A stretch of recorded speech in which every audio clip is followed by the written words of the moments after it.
presented by Yakult। Yakult पाचन में सुधार और प्रतिरक्षा बढ़ाने में मदद करता है।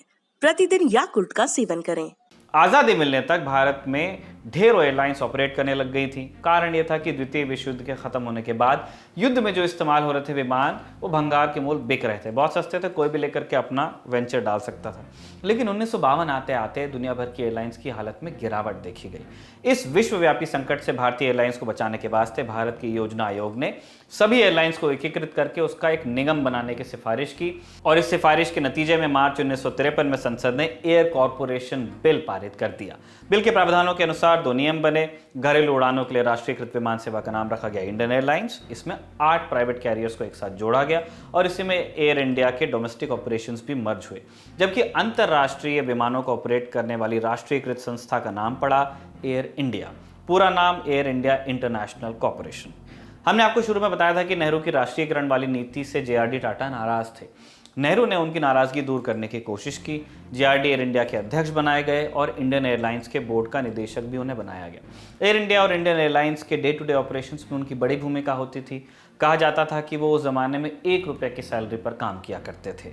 जब 1950 और 60 के दशक में भारत गरीब और भुखमरी जैसे मोर्चों पर जूझ रहा था, तब एयर इंडिया विकसित देशों की एयरलाइन से मुकाबला कर रही थी। 1960 में एयर इंडिया इंटरनेशनल ने अपनी फ्लीट में पहला बोइंग 707-420 विमान शामिल किया। इस तरह वो जेट युग में प्रवेश करने वाली पहली एशियाई एयरलाइन बनी।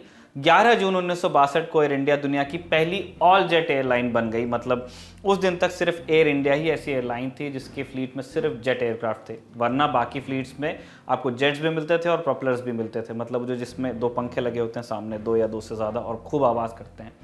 उस दौर में एयर इंडिया की बुलंदी के किस्से और भी मिलते हैं। आज दुनिया की बेहतरीन एयरलाइंस में से एक मानी जाने वाली सिंगापुर एयरलाइंस ने भी कभी एयर इंडिया को अपना रोल मॉडल माना था। जब सिंगापुर एयरलाइंस को लॉन्च किया गया था तो उसने इन फ्लाइट सर्विस यानी फ्लाइट के अंदर सर्व होने वाले खाने, ड्रिंक्स, फ्लाइट अटेंडेंट और बाकी अनुभव से लेकर कई अन्य फ्लाइट संबंधित कॉन्सेप्ट्स एयर इंडिया से ही सीखे। तो इस तरह से 1970 के दशक तक सब कुछ बढ़िया चला। 1977 में लेकिन आई मोरारजी देसाई की सरकार। कुछ महीनों बाद एयर इंडिया के मैनेजमेंट में भी बदलाव हुआ। जेआरडी टाटा को हटा दिया गया और इससे वो काफ़ी नाराज भी हुए।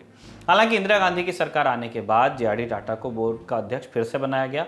1946 में जाकर राजीव गांधी ने रतन टाटा को एयर इंडिया का चेयरमैन बनाया। अब 90 के दशक में चलते हैं, जब देश में आर्थिक उदारीकरण की नीतियां लागू हुई। उस दशक में कई प्राइवेट कंपनीज एयरलाइंस के बिजनेस में आईं, मुकाबला बढ़ा और इंडिया घाटे में जाने लगी। 1997-98 में एयर इंडिया का करीब 180 करोड़ का घाटा आया। हालांकि इंडियन एयरलाइंस मुनाफा दे रही थी। वाजपेयी सरकार के दौरान एयर इंडिया की हालत थोड़ी बेहतर हुई। 2002 और 3 के बीच एयर इंडिया का मुनाफा करीब 133 करोड़ रुपए हो गया।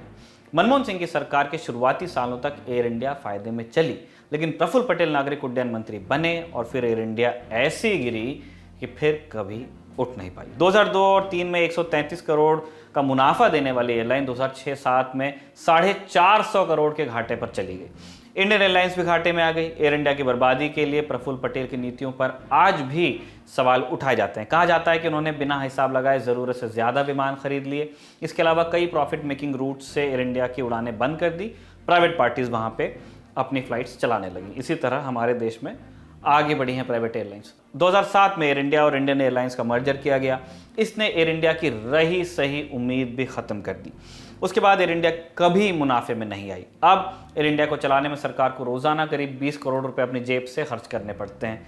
सरकार एयर इंडिया से पीछे छुड़ाना चाहती है, लेकिन घाटे के सौदे में कोई प्राइवेट प्लेयर भी फंसना नहीं चाहता है।